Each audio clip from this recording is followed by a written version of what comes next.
Хаџи Ристиќ Спиро, политичар и трговец, прв ја извршува функцијата градоначалник. Тој бил член на радикалната партија, но имал своји бизниси и во тутунската индустрија. Бил пратеник во Османлискиот парламент, а подоцна бил сенатор во периодот меѓу двете војни, како и председател на Трговско-индустриската комора на Скопје. Се образовал во Швајцарија и во Багдад. Бил професор на Скопската машка гимназија. Спиро Хаџи Ристиќ бил градоначалник во 2 мандата, од 1912 до 1915 година, кога почнало повлекувањето на војските преку Албанија и кога Скопје морало да се напушти. Вториот мандат го добил по Првата светска војна со траење од 1918 до 1920 година.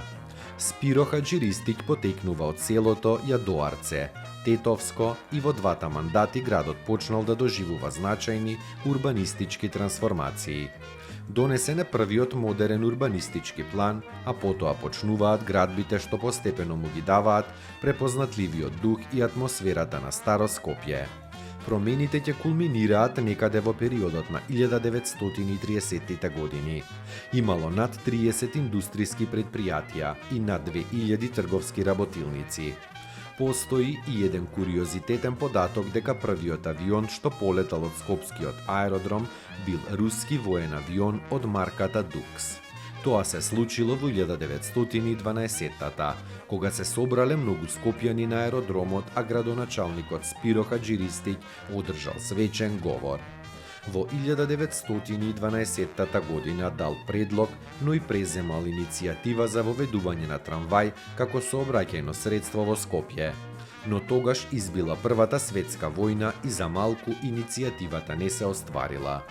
Во ноември 1938 Хаџи Ристиќ бил убиен среде Скопје од колонист, револтиран од неплатените побарувања од Тутунската задруга, чиј председател бил овој поранешен национален деец, тогаш етаблиран опиумски и тутунски магнат.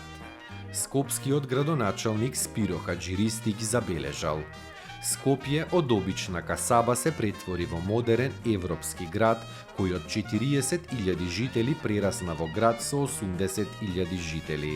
Само за период од 10 години. Во 1928 година Скопје економски напредувал, така што за Солун станал тоа што Лион представувал за Марсеј. Населението од Јужна Србија доаѓало на пазар во Скопје. По 1920 година стопанскиот, трговскиот и културниот живот во Скопје се развивал со полна пареа. Во градот имало над 30 индустријски предпријатија, над 2000 трговски работилници, се одвивала извозна и увозна, а со тоа и транзитна трговија, а се појавили многубројни шпедитерски фирми. Кон крајот на 1930 година во градот имало 2000 трговски дуќани, 40 поголеми индустријски предпријатија и 67 занаетчиски еснафи и така натаму.